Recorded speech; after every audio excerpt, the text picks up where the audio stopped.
Porque Jesus teve que encontrar Moisés e Elias, que supostamente estavam mortos há muito tempo. A transfiguração de Jesus é um dos eventos mais notáveis nas Escrituras, representando a gloriosa transformação de seu corpo humano. Este evento profundo ocorreu depois que Jesus revelou sua verdadeira identidade aos seus discípulos, levando-os à cidade de Cesareia de Filipe, localizada a cerca de 40 quilômetros ao norte do Mar da Galileia. Eles chegaram a um lugar onde um templo em homenagem ao imperador romano César Augusto estava situado. Foi neste local significativo que Jesus perguntou a seus seguidores sobre as percepções das pessoas em relação à sua pessoa, conforme registrado em Mateus, capítulo 16, versículos 13 a 50. Jesus perguntou a seus discípulos: "Quem dizem os homens que é o Filho do Homem?" Eles responderam compartilhando as várias especulações entre o povo. Alguns acreditavam que Jesus era João Batista ressuscitado, enquanto outros pensavam que ele poderia ser o profeta Elias ou Jeremias. Outros ainda pensavam que ele era um dos outros ilustres profetas do Antigo Testamento. No entanto, depois de ouvirem suas respostas, Jesus fez uma pergunta mais pessoal e direta a seus discípulos, perguntando-lhes diretamente: "Mas vós, quem dizeis que eu sou?" Simão Pedro então declarou com confiança: "Tu és o Messias, o Filho do Deus vivo." Com essa afirmação, ele reconheceu a natureza divina de Jesus e seu papel messiânico, reconhecendo-o como o Salvador esperado há muito tempo, o Filho de Deus.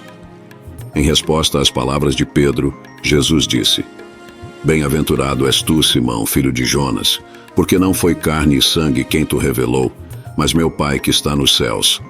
E eu também te digo que tu és Pedro, e sobre esta pedra edificarei a minha igreja, e as portas do inferno não prevalecerão contra ela."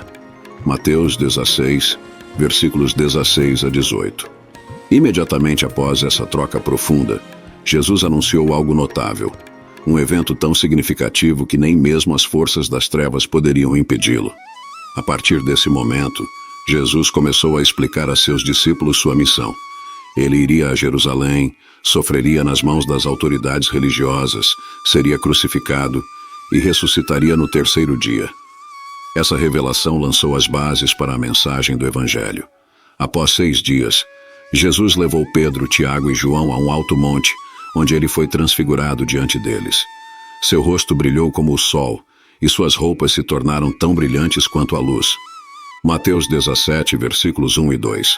Nesses eventos, vemos o desdobramento do plano de Deus para a humanidade.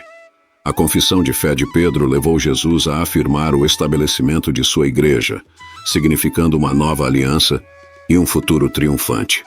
A transfiguração revelou a glória divina de Jesus, prenunciando sua vitória final sobre o pecado e a morte, por meio de sua morte sacrificial e ressurreição. Esses eventos formam o alicerce da fé cristã, enfatizando o poder da revelação de Deus e seu trabalho redentor por meio de seu Filho Jesus Cristo. Além da aparição física de Jesus no momento da transfiguração, outra coisa extraordinária aconteceu neste evento: a aparição de Moisés e Elias, tidos como falecidos, envolvidos em conversa com Jesus. Sua presença significava a continuidade do plano de Deus ao longo da história, com Jesus cumprindo o papel do Messias prometido.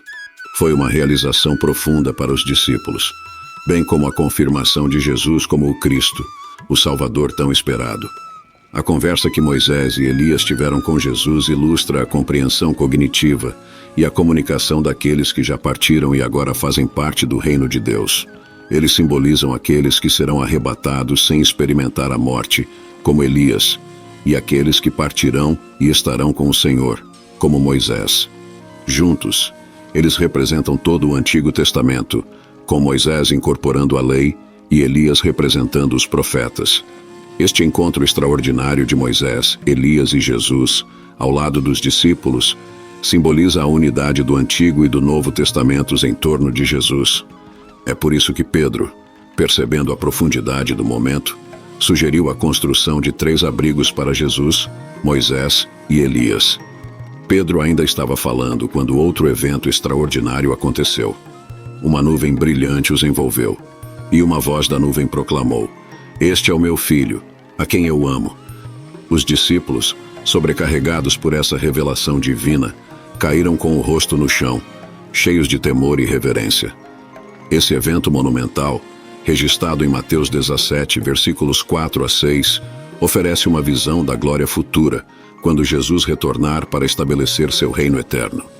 Ele enfatiza a posição elevada de Jesus como Filho de Deus e o cumprimento tanto das promessas do Antigo quanto do Novo Testamento em sua presença. Todas as distinções entre passado e futuro convergem, e toda a criação reconhece sua autoridade divina como o soberano governante. Jesus, ciente de seu medo, tocou-os gentilmente e disse: "Levantai-vos e não tenhais medo." Quando olharam para cima, viram apenas Jesus. Esse encontro poderoso enfatizou que Jesus não é apenas um entre muitos servos fiéis de Deus, ou apenas um profeta. Ele é superior a todos eles. Os ministérios de Moisés e Elias representados no monte apontavam, em última análise, para Cristo, que é o foco central de todas as Escrituras. À medida que desciam o monte, Jesus instruiu os discípulos a não contarem a ninguém sobre a visão, até depois de sua ressurreição dos mortos. Ele fez isso porque sabia que, se as multidões ouvissem sobre isso, poderiam mal entender e tentar fazê-lo rei terreno, em vez de compreender sua verdadeira missão como o rei ressuscitado do reino eterno. Ainda a caminho de volta da transfiguração, Jesus forneceu uma grande revelação. Discípulos curiosos sobre a profecia da vinda de Elias perguntaram a Jesus por que os mestres da lei diziam que Elias deveria vir primeiro. Jesus esclareceu que Elias já tinha vindo, mas não foi reconhecido. Os discípulos entenderam que Jesus estava se referindo a João Batista, que veio no espírito e no poder de Elias, como predito no Evangelho de Lucas 1, versículo 17. A transfiguração serve como um momento profundo que confirma a natureza divina de Jesus, seu papel como o cumprimento das profecias do Antigo Testamento e da lei, e a confirmação de sua missão como Salvador e Rei.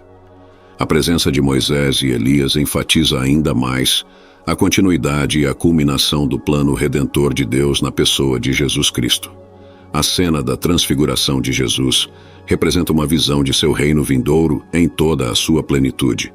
Também é um cumprimento do que Jesus havia dito anteriormente a seus discípulos, que alguns deles veriam o Filho do Homem vindo em seu reino antes de experimentar a morte. Mateus 16, versículo 28. A transfiguração serve como um lembrete poderoso das promessas de seu reino e da esperança que os crentes têm de um futuro eterno com ele. Obrigado por assistir. Não se esqueça de nos apoiar inscrevendo-se, curtindo e compartilhando este vídeo. Deixe-nos saber o que você pensa na seção de comentários. Deus te abençoe.